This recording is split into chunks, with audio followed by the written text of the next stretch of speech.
Hello students, नमस्कार सभी को। आज हम बात करेंगे वेल्डिंग पोजीशन, यानी वेल्डिंग किन किन स्थितियों में हम कर सकते हैं, इनका क्या नियम है। तो मूल रूप से 4 प्रकार की वेल्डिंग स्थितियां होती हैं।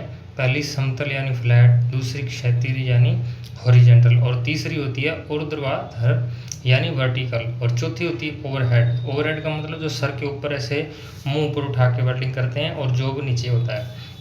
तो इसके अलावा प्लेट और पाइप वेल्डिंग के लिए भी विभिन्न प्रकार की पोजीशंस होती हैं, जैसे एक एफ ओब्लिक 1G, यानी एक एफ तो होता है फ्लैट पोजीशन, ये तो होता है किसके लिए, प्लेट वेल्डिंग के लिए, और 1G होता है पाइप वेल्डिंग के लिए। तो ये स्थिति होती है समतल।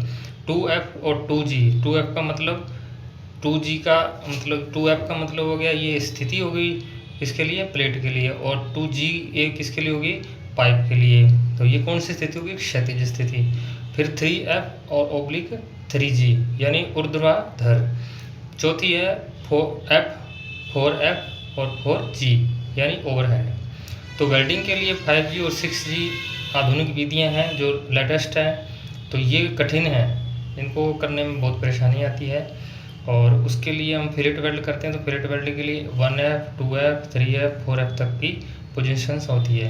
तो ग्रू वेल्डिंग यानी झिरी होती है, जिसमें ग्रू आप जानते हो, जैसे कि खड्डा जिसको बोलते हैं। तो 1G 2G 5G और 6G इनके लिए बना होता है। तो अब फ्लैट पोजीशन किसी को बोलते हैं, फ्लैट या समतल, यानी 1G या 1F। तो यह वेल्डिंग की सबसे आसान स्थिति है। जो नॉर्मल वेल्डिंग हम अपने यूज करते हैं सामान्य वर्कशॉप में या सामान्य रोज के कार्यकाम में, तो या हम वेल्डिंग करते हैं ITI के वर्कशॉप के अंदर जो वेल्डिंग सीखते हैं, तो ये कौन सी स्थिति होती है, समतल या फ्लैट स्थिति होती है, जिसमें जोड़े जाने वाली धातुएं सपाट यानी समतल धरती के बराबर रखी जाती हैं, और वेल्डर चाप को क्षैतिज स्थिति से वेल्डिंग को घुमाता है। तो हॉरिजेंटल स्थिति यानी क्षैतिज स्थिति 2G या 2F। इस स्थिति में धातु क्षैतिज रूप में होती है और वेल्ड किया जाता है, जैसे पाइप के किनारों पर।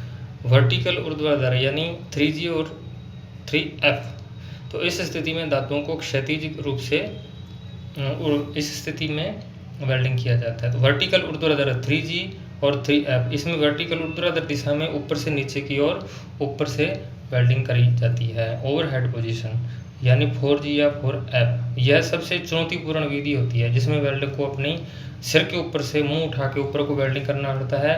तो इसके लिए एप्रन वगैरह, safety helmet, apron, arm gloves, ये सब चीज़ों का अपने अच्छी तरह से, सेफ्टी शूज अच्छी तरह से अपने आप को सुरक्षित करके फिर वेल्डिंग करना पड़ता है, क्योंकि इसमें चिंगारियाँ जितनी भी है सारे वेल्डर के ऊपर गिरती हैं। तो इसके लिए इनका बचाव करना चाहिए। फ्लैट पोजीशन, तो फ्लैट पोजीशन यह प्लेट के ऊपर और किनारों के बीच वेल्ड के लिए एक उपयोग होती है, जैसे 1F 2F 3F और 4F। ग्रू वेल्ड खड्डा वाला वेल्डिंग करते हैं, उपयोग होती है जैसे पाइप और प्लेट वेल्डिंग के लिए 1G 2G और 5G 6G आदि को जोड़ के लिए उपयोग किया जाता है। तो 5G क्या ऊर्ध्वाधर और ओवरहेड पोजीशन में शामिल होती है, जबकि जो 6G और सभी पोजीशनों में शामिल होती है, खास करके पाइप वेल्डिंग के लिए। तो यह सबसे कठिन विधि होती है। तो आज के लिए इतना। प्लीज़ मेरे चैनल को सब्सक्राइब करें, लाइक करें, फॉलो करें, आइकन का बटन दबाएं, ताकि आपको नए लेटेस्ट नोटिस मिलता रहे। जब भी आपको नोटिफिकेशन आए, नई वीडियो डालता रहूँगा। कृपया फॉलो करें। धन्यवाद।